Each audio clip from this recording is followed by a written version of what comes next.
नमस्कार दोस्तों, आज हम लोग विभिन्न परीक्षाओं में ओजोन परत क्षरण पर कई बार प्रश्न पूछे गए हैं, उसको लेकर के आज हम लोग एक नए टॉपिक है पर्यावरण अध्ययन का ओजोन परत क्षरण।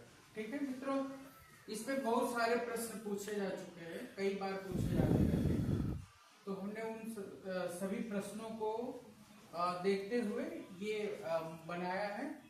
इसको ध्यान से आप देखिएगा। तो सबसे पहले मित्रों शुरू करते हैं कि ओजोन क्या है। ठीक है, ओजोन परत समझने से पहले हमें समझना होगा कि ओजोन क्या है। ठीक है, तो ओजोन ये ऑक्सीजन के 3 परमाणुओं के मिलने से बनती है। ओजोन ऑक्सीजन के 3 परमाणुओं से मिलकर के बनने वाली जो गैस है, ये बहुत क्रियाशील और विषैली होती है। ठीक है, ओजोन के परत में जानने से पहले हम लोग जानते हैं कुछ फैक्चुअल चीजें, जैसे ओजोन परत जो कि हमारे धरती के वायुमंडल में, याद रखिएगा, वायुमंडल की दूसरी परत जिसको हम समताप मंडल के नाम से जानते हैं। यहाँ पर आपसे गुजारिश है कि इसको कई बार परीक्षा में समताप मंडल तो बोला जाता है, ठीक है, लेकिन हिंदी मीडियम के छात्रों के लिए जब स्ट्रेटोस्फीयर लिख देता है तो बड़ी समस्या आती है, तो इसको स्ट्रेटोस्फीयर जरूर याद रखिएगा। ठीक है, तो ये जो ओजोन परत की उपस्थिति कहाँ है, इस चित्र में आप देख पा रहे होंगे, हमारी धरती के वायुमंडल में क्षोभ मंडल से ऊपर, ठीक है, 15 से 30 किलोमीटर की ऊंचाई पर पाई जाती है। तो फिर बात आती है किस मंडल में पाई जाती है, तो इसका उत्तर क्या होगा भाई? नहीं, समताप मंडल। ओके, और उससे बेहतर क्या होगा आपका उत्तर? स्ट्रेटोस्फीयर। ओके, फिर बात करते हैं कि किसने पता लगाया कि हमारे वायुमंडल में या समताप मंडल में इस तरह की कोई परत है। ठीक है, तो सन 1913 में फ्रांसीसी वैज्ञानिक 1913 में फ्रांस के वैज्ञानिक हैं ये चार्ल्स फैब्री और हेनरी बुइसन। ठीक है, तो थोड़ा सा कठिन हो जाता है, तो इसको हम ऐसे अपने दिमाग में सीख लेंगे कि चूंकि ये जो हमारी ओजोन की परत है ज्यादा मोटी नहीं है, 3 मिलीमीटर है, 3 से 5 मिलीमीटर। कितना? 3 से 5 मिलीमीटर। ठीक है, तो ये पतली है, और हम जानते हैं कि फैब्रिक क्या होता है? धागा जैसा। धागा भी बड़ा पतला होता है, तो फैब्रिक माने होता है धागा, तो फैब्रिक से फैब्रिक याद कर लेंगे, और धागे से कपड़ा बुना जाता है, तो इसलिए धागा और बुइसन। ठीक है, तो ये 2 वैज्ञानिक हैं, फ्रांस के हैं, जिन्होंने इसका पता लगाया कि कोई ऐसी परत है जिसको हम ओजोन परत कहते हैं, ये हमारे स्ट्रेटोस्फीयर में है। ठीक है, फिर बात आती है कि ये ओजोन परत का क्या काम होता है। ठीक है, ओजोन परत क्यों हमारे लिए इतनी महत्वपूर्ण है। ओके, तो ओजोन परत सूर्य से आने वाली हानिकारक विकिरण, ठीक है, जिसको हम अल्ट्रावायलेट कहते हैं। क्या कहते हैं? अल्ट्रावायलेट, पराबैंगनी विकिरण।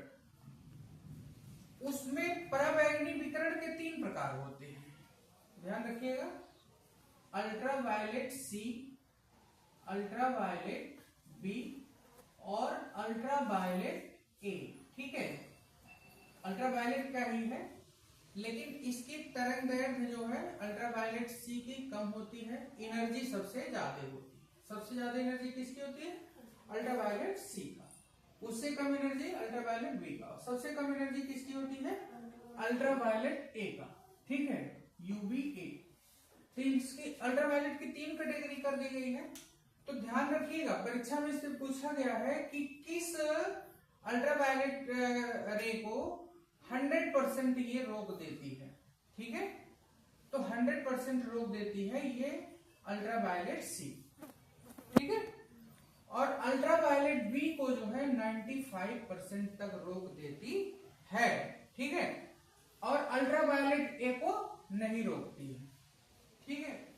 अब बात आती है कि किस तरह से ये जो है हमारी ओजोन लेयर है, ओजोन परत किस तरह से सूर्य के जो खतरनाक विकिरण है अल्ट्रावायलेट को किस तरह से धरती पर आने से रोकती है। इसकी क्रियाकलाप को हम थोड़ा से समझते हैं। तो होता क्या है कि जैसे ही सूर्य की जो अल्ट्रावायलेट आती है ओजोन पर, ओके, ओजोन परत पे जैसे ही पड़ती है तो यहां देखेंगे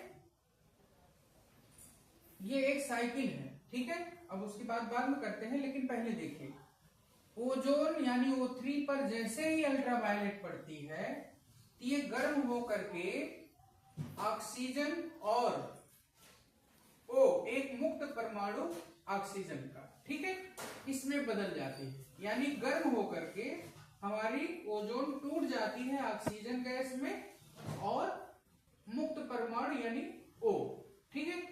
इस तरह से ये टूट जाती है। फिर ये जो बचा हुआ O है, ठीक है, जो अकेला परमाणु O का है, ये क्या करता है फिर और किसी ऑक्सीजन के परमाणु से क्या करता है, मिल जाता है, जब टकराता है तो फिर O3 बन जाती है, ठीक है। इस तरह से क्या होता है कि इस प्रक्रिया में, ठीक है, O3 से O2 में बदलती है, O2 प्लस एक ऑक्सीजन का एक अणु, ठीक है। इसमें जो है क्या होती है, अल्ट्रावायलेट जो है ये जो आती है एनर्जी वो जो है टोटली चेंज हो जाती है। चेंज होकर के फिर क्या हो जाती है, ये गतिज ऊर्जा यानी जो ऑक्सीजन का परमाणु है और ये ऑक्सीजन दो, ठीक है, ये तेजी से एक दूसरे से टक्कर करता है। तो पहली बार जो एनर्जी थी अल्ट्रावायलेट की इसमें कन्वर्ट हो गई गतिज ऊर्जा और उष्मीय ऊर्जा पे, ठीक है।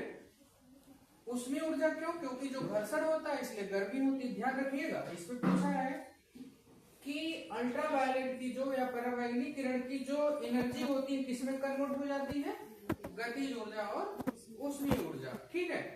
फिर ओजोन से चला, ऑक्सीजन बना और O का एक बना, और फिर उसके बाद ऑक्सीजन से जुड़ करके फिर क्या बना, O3 बन गया। ये क्या होता है, एक साइकिल है, एक चक्र है। क्या है ये, एक चक्र है। ओजोन से टूट करके ऑक्सीजन का बनना, फिर जो है ऑक्सीजन का O2 से जुड़ करके ओजोन का बनना, ये साइकिल हमेशा चलती रहती है, ओके। ये प्राकृतिक चक्र है। और इसका पता लगाने वाले जो वैज्ञानिक थे उनका नाम क्या था, सिडनी चैपमैन, याद रखिएगा, सिडनी चैपमैन, ठीक है। तो सिडनी चैपमैन के कारण ही जो ये चक्र चल रहा है प्राकृतिक रूप से, इसको हम कहते हैं सिडनी चैपमैन चक्र, ठीक है। वैज्ञानिक याद रखिएगा, सिडनी चैपमैन चक्र। इस पे भी प्रश्न पूछा गया है कि जो स्ट्रेटोस्फीयर में ओजोन के निर्माण और विनाश का चक्र चलता है उसको किस नाम से जानते हैं, तो आपका उत्तर क्या होगा, सिडनी चैपमैन, ओके। फिर अब बात आती है कि अब यहाँ पता चल गया कि ओजोन कोई गैस है, ठीक है। अब यहाँ जो है हुआ क्या कि 1985 में, ठीक है, अंटार्कटिका यानी दक्षिणी ध्रुव पर, ठीक है, ब्रिटिश वैज्ञानिकों का एक जो है मंडल वहां पर हैली नामक स्टेशन पे खोज कर रहा था ओजोन के बारे में, ठीक है। उसमें कौन कौन से थे याद रखिएगा, ब्रिटिश अंटार्कटिका सर्वे, उस कंपनी का नाम क्या था, ब्रिटिश अंटार्कटिका सर्वे जो टीम थी, उसके वैज्ञानिक जोसेफ फोरमैन, कौन थे, जोसेफ फोरमैन को जरूर याद रखिएगा।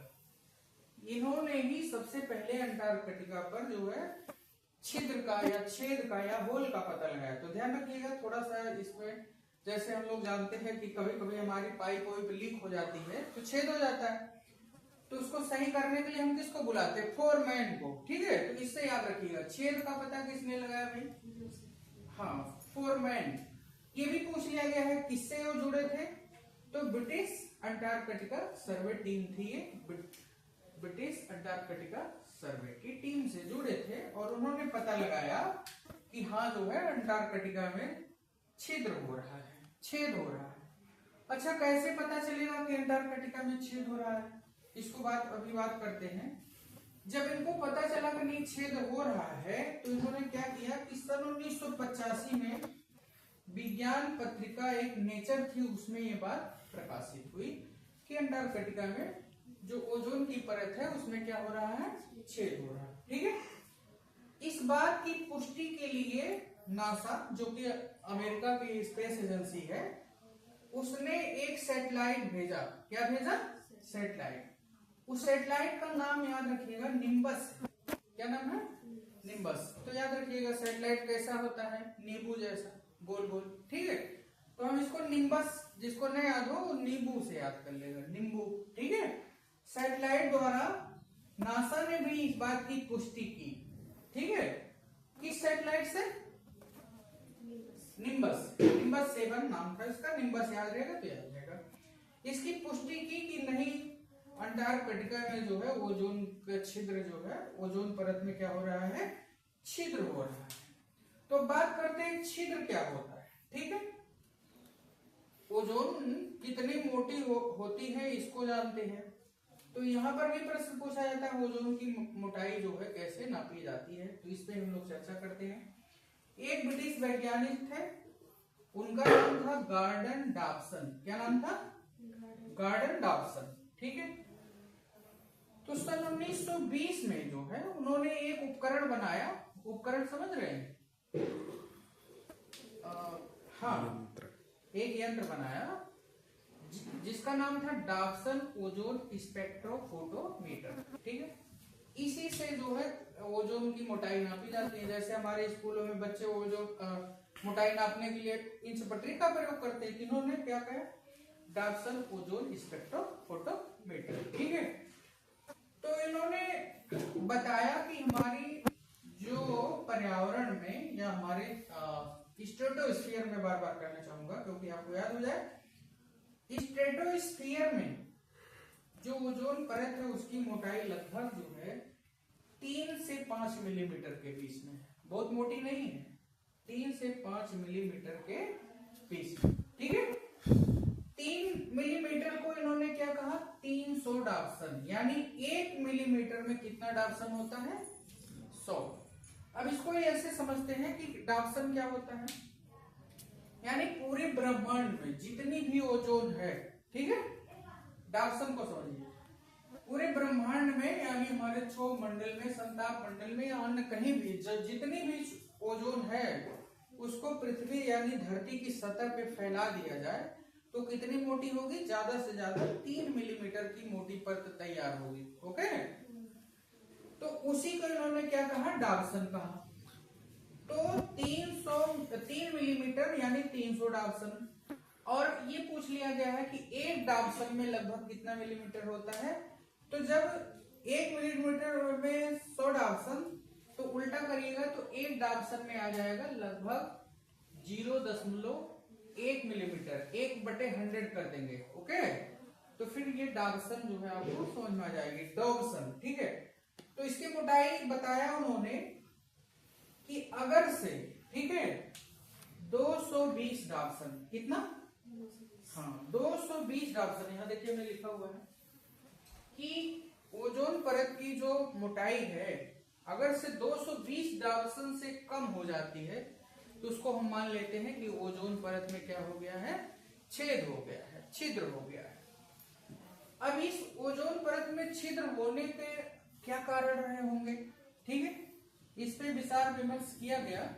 तो एक वैज्ञानिक ने बताया कि इस ओजोन परत को नष्ट करने वाली गैस कौन सी है, मानव निर्मित एक गैस है, क्लोरोफ्लोरोकार्बन। ठीक है, क्लोरोफ्लोरोकार्बन। ठीक है, किसने बताया, क्लोरोफ्लोरोकार्बन। ठीक है, और इस चीज को बताने वाले जो वैज्ञानिक थे यहाँ पर उनका नाम हमने लिख दिया है, ये पे भी प्रश्न पूछा जा सकता है, पूछा जा चुका है, मारियो मोलिना और शेरवुड रोलैंड। ठीक है, इन्होंने सन 1974 में प्रयोगशाला में ये चीज बताई कि जो क्लोरोफ्लोरोकार्बन होता है ये ओजोन परत को नुकसान नुकसान पहुंचाता है। ठीक है, इस पर फिर से ध्यान रखिएगा।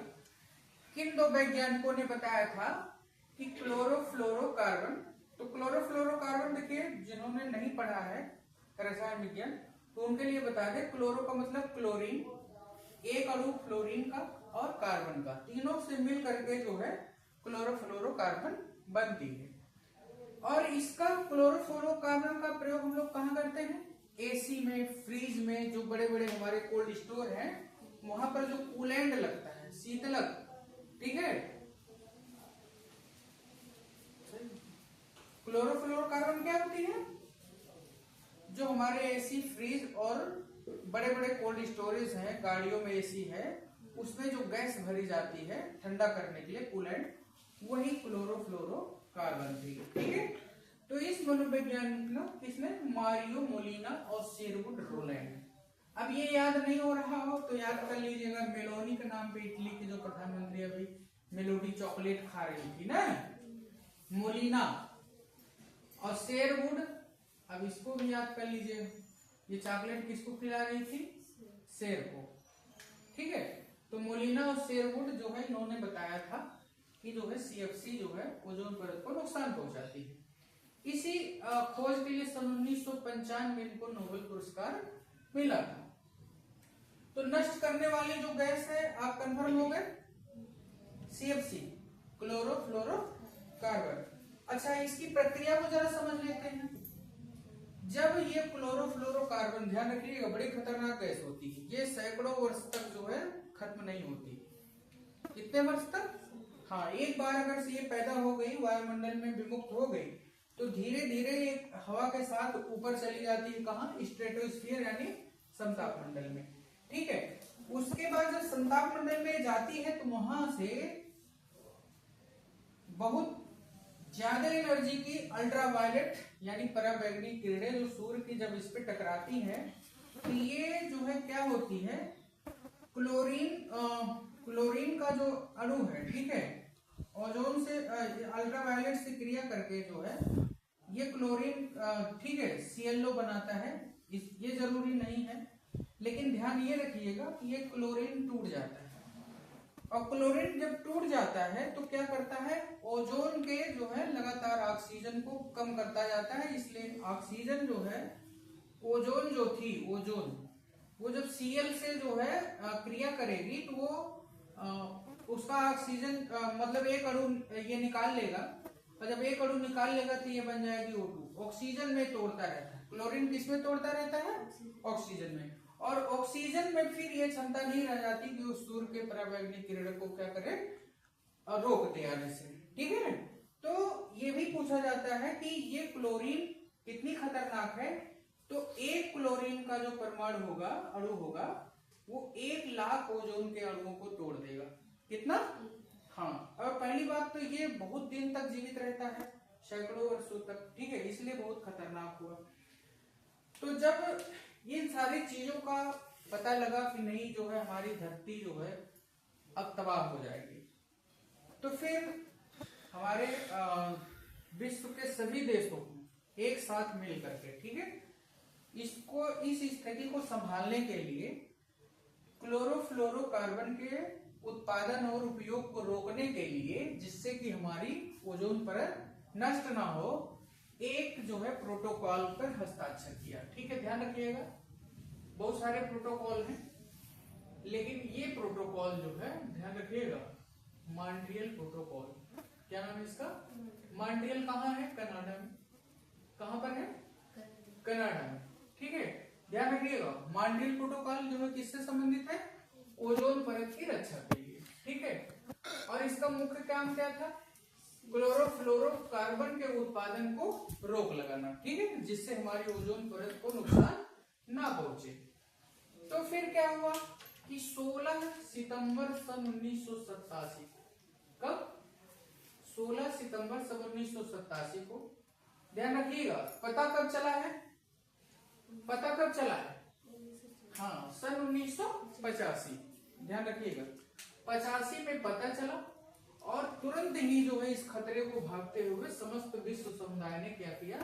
सन 1987 में एक संधि जो है, जिसको हम मॉन्ट्रियल प्रोटोकॉल कहते हैं, सभी देशों ने इस स्वीकार कर लिया।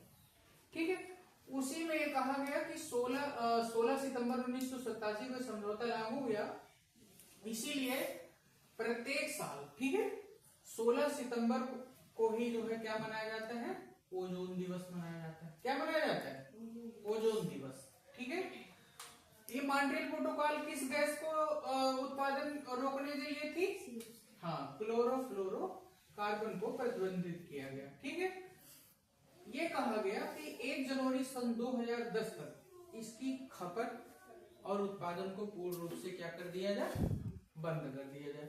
भारत ने इसको पहले ही जो है कुछ महीने पहले ही जो है इसको क्या कर दिया, समाप्त कर दिया।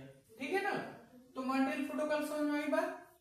मॉन्ट्रियल प्रोटोकॉल कुछ नहीं है, जब ये ओजोन का परत पे खतरे की बात आई तो हमारे सभी देशों ने मिलजुल करके कनाडा के एक शहर में मॉन्ट्रियल में इकट्ठा हुए और इस बात पे जो है सभी ने सहमति जाहिर की कि अब जो है क्लोरोफ्लोरोकार्बन का उत्पादन जो कि हमारे एसी में, फ्रिज में जो है प्रयुक्त होता है,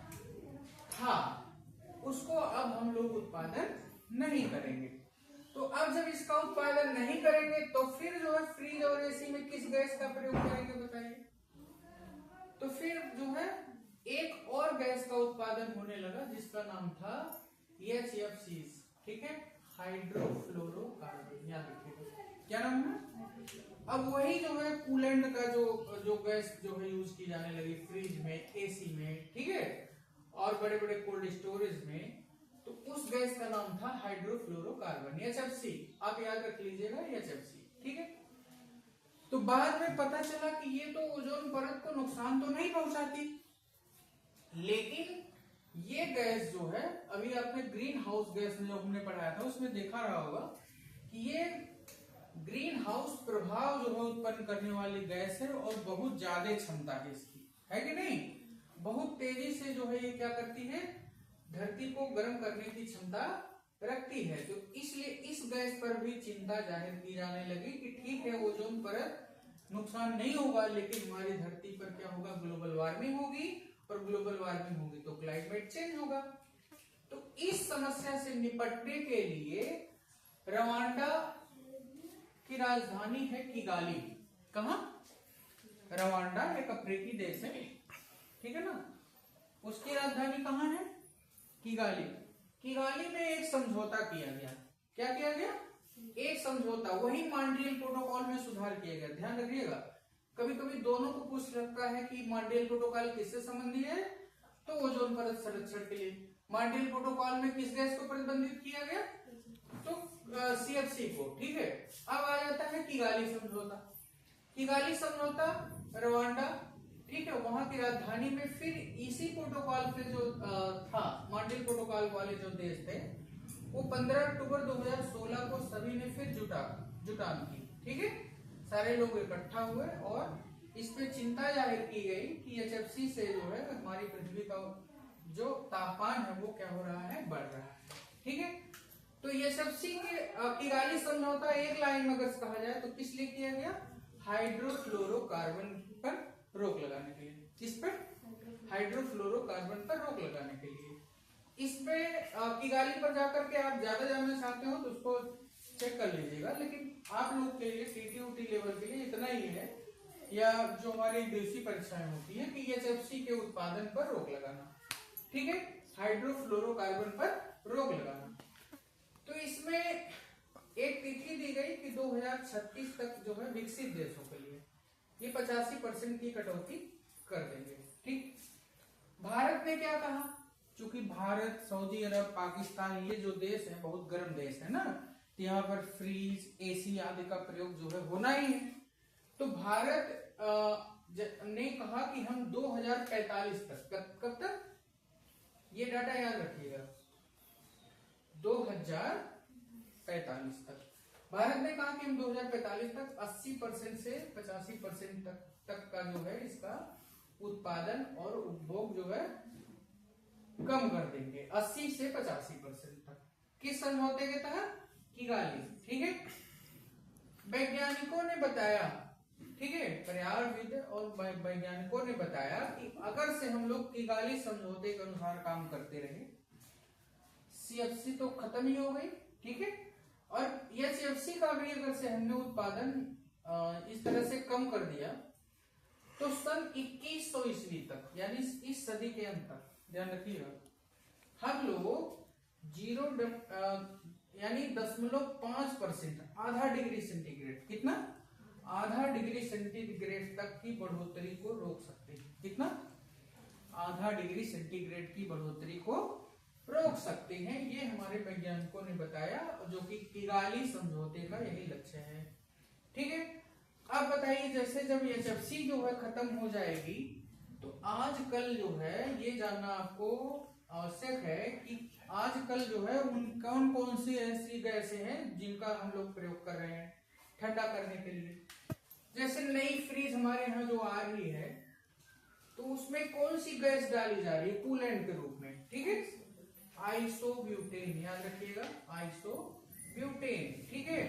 इसका जो माने वो है R600A। ठीक है। तो ये R का मतलब क्या होता है, ठीक है, इसका एक कोड है R600A, ध्यान रखिएगा, आइसोब्यूटेन, क्या, हाँ, आइसोब्यूटेन। अब ये याद नहीं आए तो ऐसे याद कर लीजिएगा। फ्रीज आप जब गए हैं जो है देखने, तो वहां का जो माने दुकानदार है वो कहे कि मैं आपको दिखा सकता हूँ, सो माने दिखा सकता हूँ, ब्यूटी यानी बहुत सुंदर फ्रिज दिखा सकता हूँ, इससे आप आइसोब्यूटेन को याद कर सकते हैं। अब जो हमारे यहाँ रूम AC अब नया आने लगा है उसमें जो है क्या है, R29 R290 ये उनका कोड है, लेकिन है कौन सी गैस, प्रोपेन। कौन सी, तो इसको कैसे याद रखिएगा कि जब हमारे घर AC आती है तो उसकी वारंटी कार्ड को हम कैसे जो है लिख देते हैं, पेन से। कैसे, पेन से, तो प्रोपेन। ठीक है। और हमारी जो फ्रिज कैसी होती है, बहुत ब्यूटीफुल होती है, ठीक है, ब्यूटेन। और फिर लास्ट में आता है कि जो हमारे कोल्ड स्टोरेज में, इसमें एक प्राकृतिक जो है संगठन है जिसका नाम है क्या, अमोनिया। ठीक है। इसको भी पूछा गया है कि कोल्ड स्टोरेज में अब जो है HFC के स्थान पर किसका प्रयोग किया जाता है, जिसका जो ओजोन परत का भी क्षय नहीं करती और GWP यानी global warming potential, GWP global warming potential जिसकी क्या होती है, 0 होती है। तो आपका उत्तर होगा अमोनिया। क्या होगा, R717। ठीक है। अब जो गाड़ियों की AC चलती है, गाड़ियों की AC में हाइड्रोफ्लोरो ओलिफिन, याद रखिएगा, HFO।